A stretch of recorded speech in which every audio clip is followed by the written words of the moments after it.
ese buri gihe wibaza uko inzu ya miliyari i Kigali isa? Muze tujyane.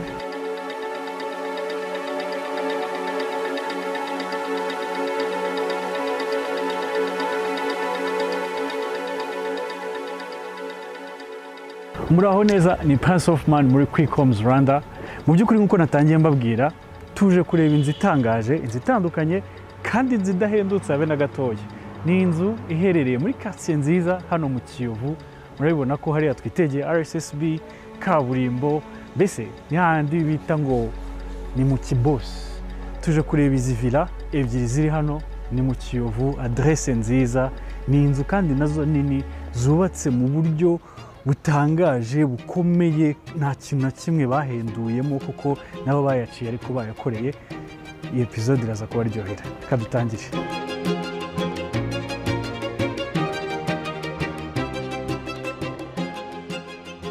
Urumva ushobora kwibaza ati se ariko kuki inzu yahenda cyane?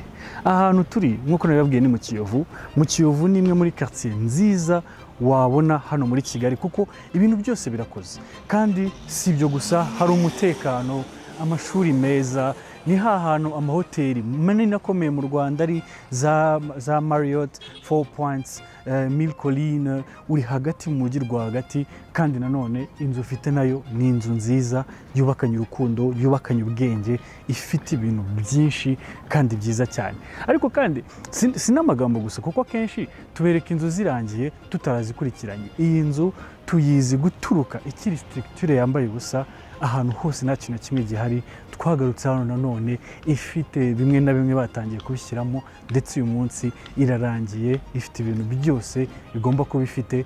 Tugiye kuyitemberana turebe uko iteye. Mu kuyireba hano hanze isa nkaho ari ikizu kimwe, ariko si inzu imwe, ni inzu ebyiri kuko mo hano hagati niho zitandukaniye. Iyi ni villa ukwayo, n'iyi ni villa ukwayo.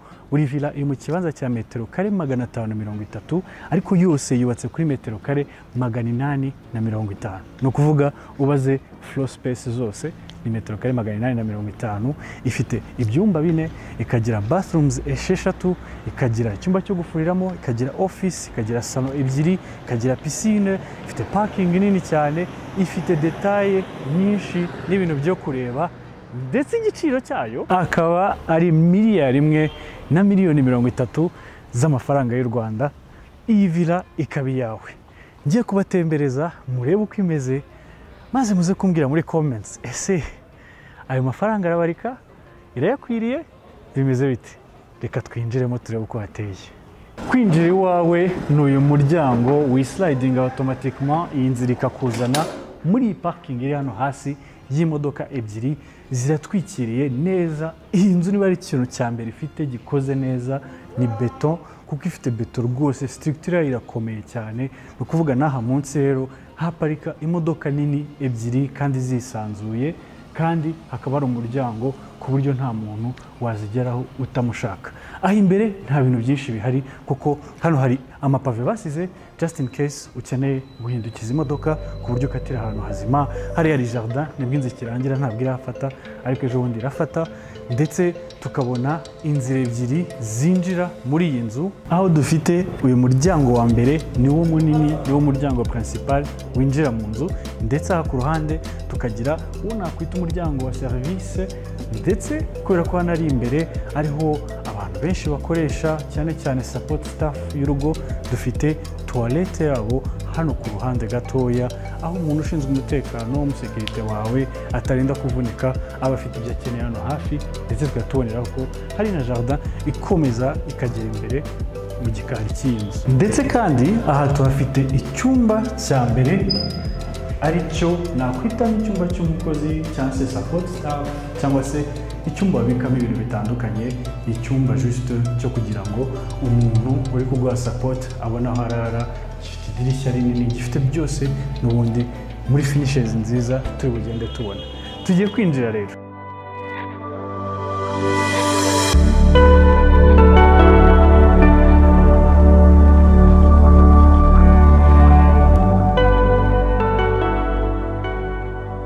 Imiryango minini kandi myiza, ifite design zitandukanye, ndetse irakomeye cyane, niyo ikwinjiza mu nzu iwawe mbere yuko tugera hariya tubanze turebe uyu muryango wo gatoya. Reba episeri ufite umuryango, reba locking mechanism zingana gutya zose, mbese wafunze utu tuntu twose ntabwo bishoboka ko uyu muryango wawuca, urakomeye cyane, ni munini, ni ikiryango kabisa wumva ko gikomeye cyane. Nicyo rero kiguha karibu iwawe tukinjira muri iyi nzu y'agatangaza. Karibu rero muri villa yawe. Iyi nzu ifite icyo bita reverse floor plan, ni ukuvuga mu gihe tumenyereye ko inzu zisanzwe winjira muri salon ukabona salle à manger hariya, ukabona igikoni. Iyi ngiyi biratandukanye kuko tukinjira tuhita twinjirira mu gikoni, kandi ni igikoni cyaterebye pe, kuko ni mu ndebere namwe iki gikoni ukuntu kingana, kiri modern, kirakeye, kimeze neza, island hano hagati, sink yo gukaraba intoki no koza utuntu twihuse, amatara meza, utubati twinshi cyane kuva hano hose n'utubati, ishyiga, sink ya kabiri, frigo nini cyane, mbese ufite igikoni icyo wita show kitchen cyiza cyane kandi gihagije, gifite byose wakenera. Akarusho kari muri iyi nzu ntigeze mvugaho nuko iyi nzu igurishwa irimo ibikoresho byose, ni ukuvuga hari ibitarajyamo ariko byose birajyamo, kuko umwana bateganya kujyamo imashini yoza ibyombo irahari nkuko itarajyamo, amashyiga urabona ko hari, firigo irahari, ibintu byose utegeye ko kuba ufite mu nzu. Iyi nzu muri cya giciro nababwiye cya $1,30,000,000, ibyo bikoresho byose birimo. Reka dukomeze turebe. Aha ku ruhande kandi tuhafite wine cellar, naho abantu bafite buri gitubutse bajyana babika amacupa ya wine. Iyi rero ni wine cellar yawe iri hano muri salon. Si ibyo gusa kuko kandi naho imbere gatoya hafi y'umuryango twinjiriyemo dufite toilette y'abashyitsi hariya ku ruhande, n'akandi kabati ko kubikamo ibintu bitandukanye. Kadukomeze. Kuva muri cya gikoni cyiza tumaze kureba, dufite uyu mwanya wo kuriramo, nanone ibikoresho byose birimo, ufite idirishya hariya ryiza rituma ugira urumuri ruhagije, chandelier nziza, ishandelier ni sawa bya hatari, sinzi niba kamera iri kuyerekana nk'ukwira ariko isa neza cyane, itanga urumuri kuri aya meza yo kuriramo, mbese ukagira utuntu dukeye. Si ibyo gusa kuko naho inyuma gato hari akandi kabati kagufasha mu bintu bitandukanye. Buriya usibye twebwe iwacu dutereka ibiryo ku meza, ubundi abandi bagira aho batereka ibiryo ku buryo abantu baza bakiyarurira bakajya kwicara bakarya. So double function hano irahari, ariko kandi ukagira iyi myanya yose yo kubikamo ibyo ukeneye. Utubati dufite soft close, hano dufite utw'ibirahuri, ukuvuga wabikamo ama items ukeneye ko abantu babona, nayo kandi afite soft close. Urabona ko niyo narekura ntabwo kagenda ngo bakubitaho, ahubwo karaza kakifunga gahoro gahoro. Of course mu nzu ya miliyari ntabwo ibintu bigenda bidondaho, ahubwo birafata bigakomeza. Reka twikomereze. Kuva muri uyu mwanya wo kuriramo tuza noneho muri salon.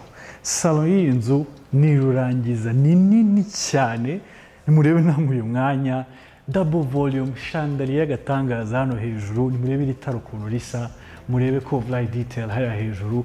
Uyu mwanya urakeye cyane, ndetse no mu gutegura intebe ntabwo bashyizemo ibintu byinshi cyane ngo banyuzemo ibintu, ahubwo ni izi pieces ebyiri gusa bashyizemo za leather ku buryo wicara kandi ukumva ziri comfortable, n'iyi center piece ya marble nziza cyane bituma uyu mwanya ufunguka. Ariko kandi ushaka kongeramo intebe wowe wabikora. Hari ikintu gitandukanye iyi salon ifite cyuko tuvuge ngo uyu mwanya wa televiziyo ntabwo aya ari amakaro, ni pano zubakiyeho za materiel, iri fireproof, waterproof, kandi itanga ishusho nziza ku bayireba. Ni ukuvuga ntabwo ari irangi, ni utuntu twubakiyeho bashyira ku gikuta deja kimaze gukorwa ku buryo turinda ibintu bitandukanye, ariko tugatuma ishusho y'uko hano hasa imera neza cyane. Ngira ngo murabibona ko kuzenguruka iyi salon yose hano inyuma nitwo duhari, dufasha muri control y'urusaku. Turi fireproof, nuvuga niyo umuriro wagira umuriro mu nzu ntabwo dushya. So turi multifunctional ku buryo ugira materiel iri luxurious ifasha kugira experience yo muri salon nziza. Si ibyo gusa kuko uru ruhande rwose urebye rugizwe n'ibirahuri, ukuyeho iyi beam iri hano hagati ifashe inzu, n'abundi ibi byose ni ibirahuri rwose bitwikiriwe n'aya marido maremare cyane ava hasi akagera hejuru iriya. Uyu mwanya wose uzana urumuri hano, ndetse ububatse yatekereje ko ushobora kwicara hano, ntabwo wafunga buri gihe. Donc basizemo n'izi net ku buryo ushobora gufungura akuka keza kakinjira, ariko ibintu udashaka nk'imibu, amasazi bikaguma hanze, aka kanet cyangwa se aka gasupanet bigumisha hanze aho ngaho. So uyu muryango ufunguka kuri jardin mu gikari, aho dusanga uyu mwanya uzenguruka inzu yose ku ruhande rwa hariya na hariya ndetse n'aho imbere, ndetse tukagera aho tubonera itandukaniro ry'izi villa ebyiri. Ngira ngo murabibona ko rwose ziri identique cyangwa se ziri symétrique, ariko ntabwo ari inzu imwe, kuko aha niho zitandukanira. Hariya hakaba villa iteye neza nk'uko iyi ngiyi imeze. Murabona ko aha hantu nta hantu wagira ibyo ukoresha bitandukanye igihe waba uri iwawe. Reka dukomeze. Mu kuva hanze turongera tugasubira muri salon. Nashaka kubereka icyumba cya mbere, kuko kuri iyi floor hejuru y'ibyo tumaze kureba byose hari icyumba cya mbere cy'abashyitsi, kikaba rero kiri hano. Karibu rero mu cyumba cya mbere. Ngira ngo kuva muri iyi nzira ukareba amakaro, ukareba ubunini bw'iki cyumba, urabona ko iyi nzu ifite ibintu byiza byo kofaringa. Nk'uko nababwiye, igurishwanya n'ibikoresho byose.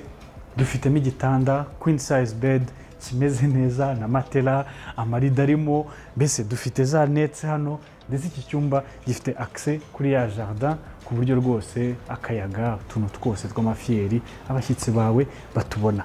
Iki cyumba kandi kiri self contained. So dutambitse hano niho dusanga dushe yacyo, ikaba ari dushe ya wane. Reba nk'iyi vanity space iri hano, iraryoshye, imeze neza. Granite countertop, nubwo iri granite bayita quartz, uvuga ni countertop ya quartz imeze neza cyane. Utumaterieri, pression y'amazi murabona ko ari sawa.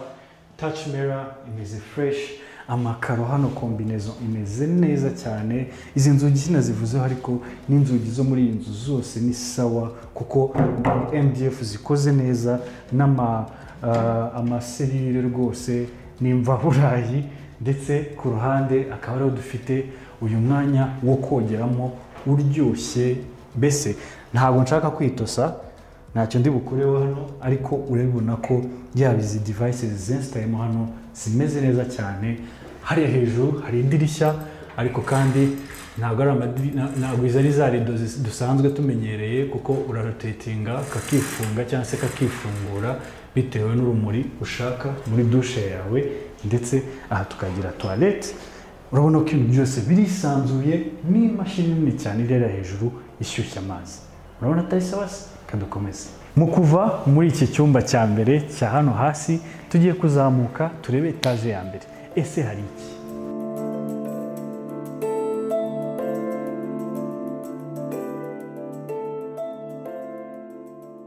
Ukajya kuzamuka ugahita ubona ko amakaro uri kugendaho aratandukanye. Aha twari dufite porcelain, hano tugeze kuri quartz. Kuzamuka esikariye rwose urazamuka ukandagira amakaro ya quartz kugira ngo urebe quality yayo. Reba epeseri iri karo rifite, ntabwo ari epeseri isanzwe, ni epeseri nini ihagije ku buryo kabisa ntabwo rimeneka ubusa, ariko kandi nuko iyi nzu ari bw'ikirangira kirimo utuntu tw'u Rwanda hasi na hato. Nibarangiza kuyiklininga neza rwose, izi esikariye zizaba ari quality cyane.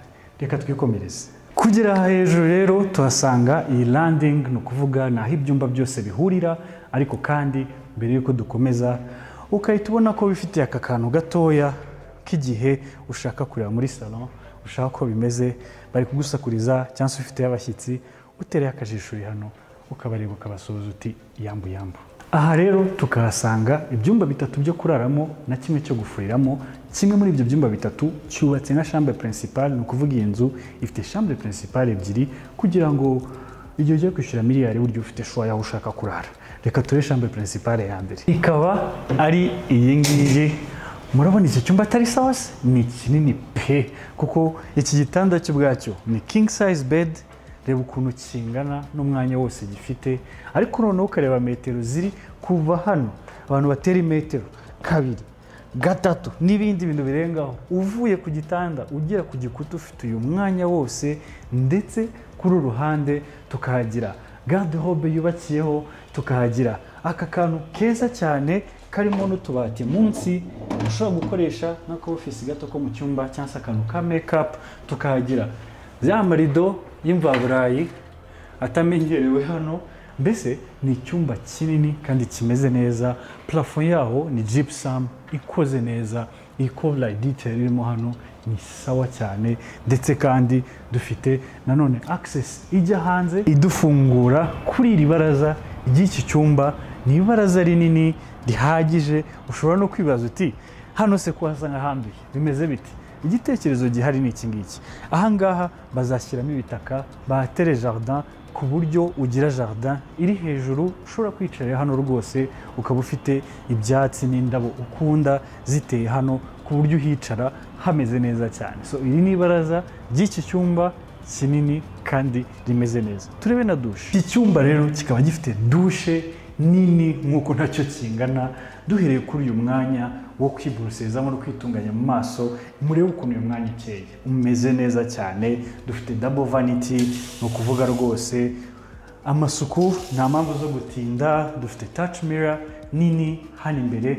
Ibi bintu n'ibisirimu, niba uri kubaka nawe uzabishyira iwawe. Ndetse ku ruhande tukagira toilette imeze neza, ifite umwanya wisanzuye n'idirishya rifite ya marido y'imvaburayi.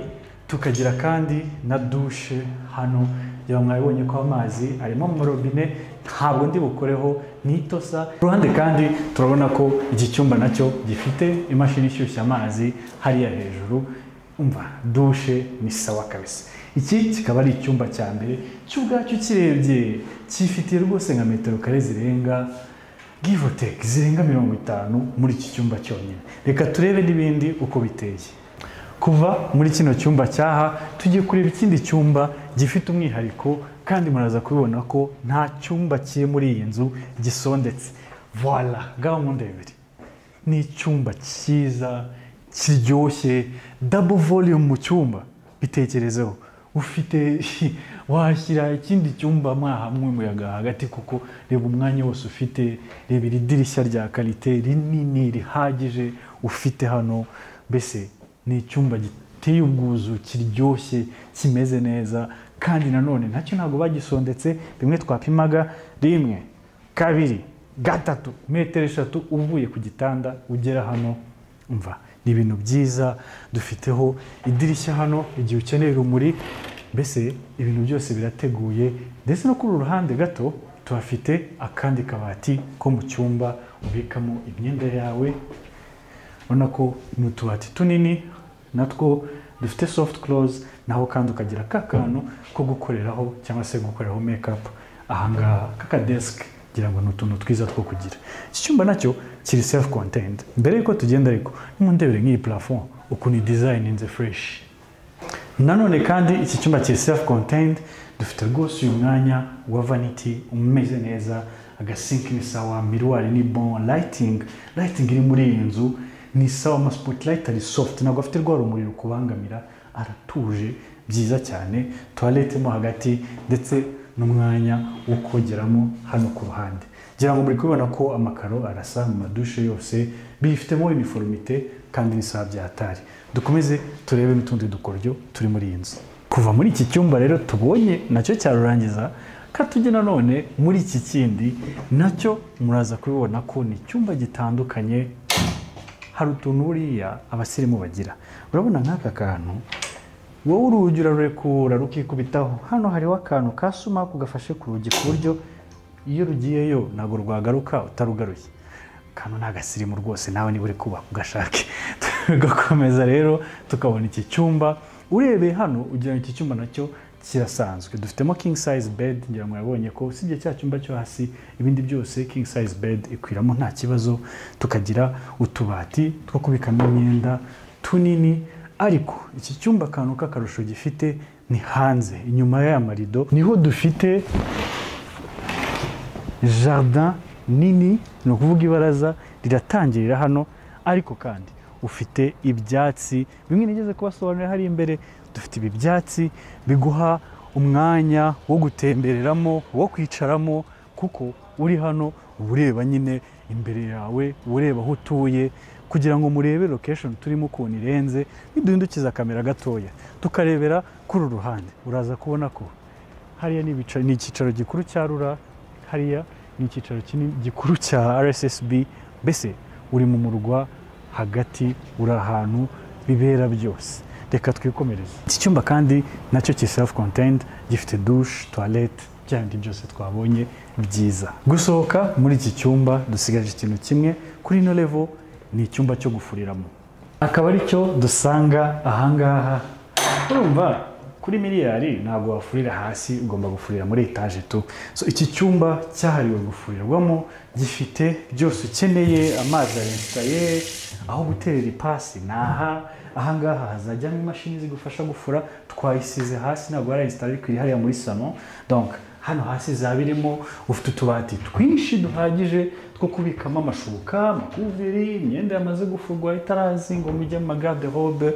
Nicyo tutubati twose tumaze, amasabune ufite aho yashyira. Mbese ubundi ni gutya kubaho nk'umusirimu wemera. So akaba ari iki cyumba rero cyo gufuriramo gikonkludinga iyi level. Katuzamuke turebe n'ibindi bihe bihari.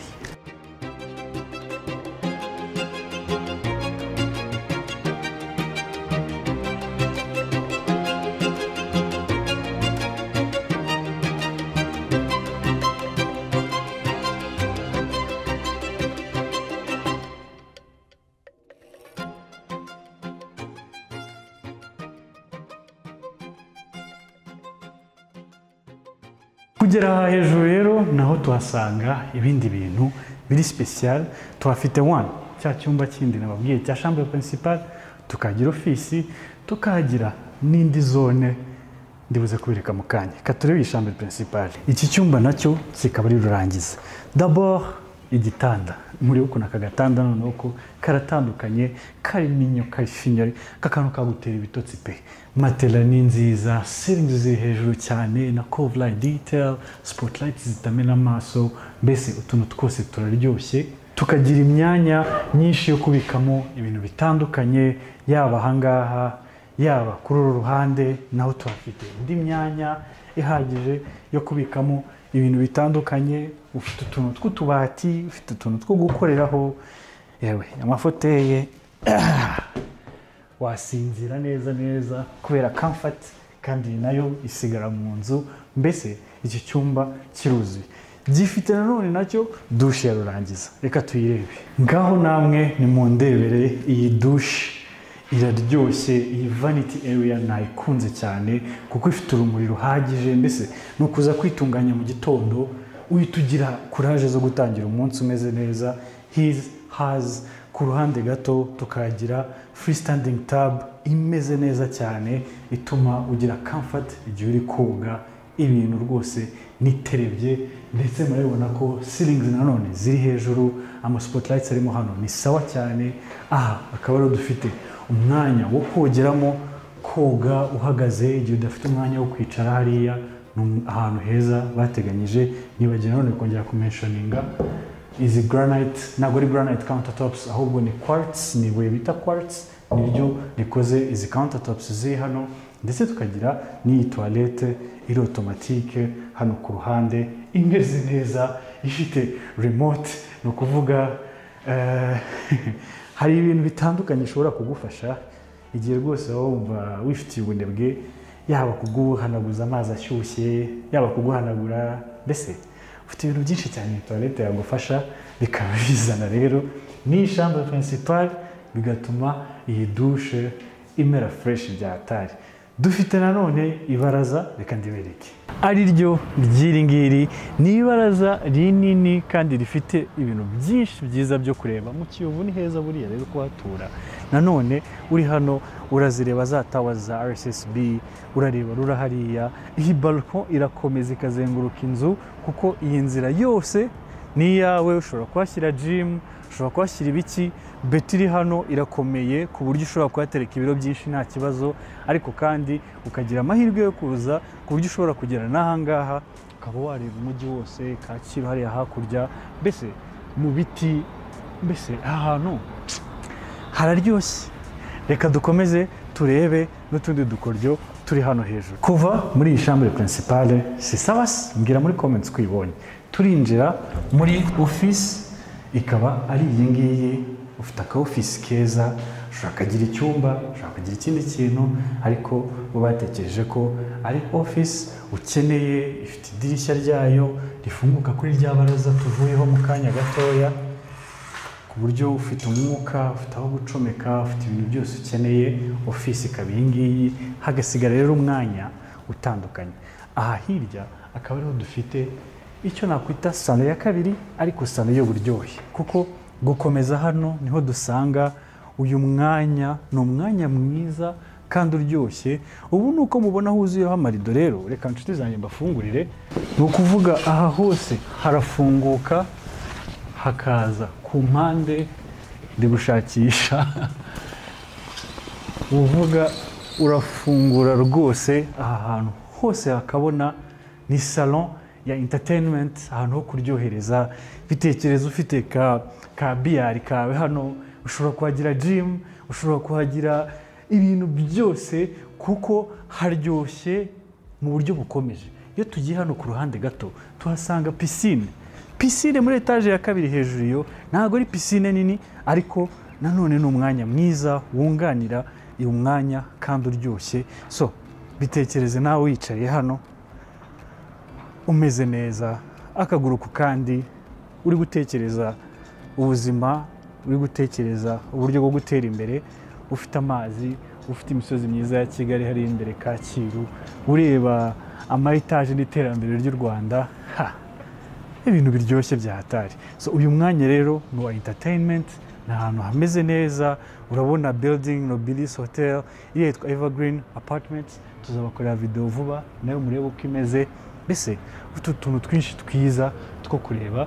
Ariko si ibyo gusa, kuko kandi ikindi kintu kirenze, iyi nzu yose isakajwe na beto, kandi apana beto y'amafuti, beto ikomeye, ku buryo uramutse ushaka n'ubundi kugira ibyo usetinga hejuru, ushaka kuhashyira ahantu ho kwicarira kugira ngo urebe umujyi wose, wabikora. Hari beto ikomeye cyane rwose, ku buryo uracyafite umwanya wo ku-expandingaho inzu yawe. Akaba ari aha rero dusoreje iyi nzu no kuyitembera. Iyi nzu yari nini bya hatari, kuko twabonye ibintu byinshi cyane.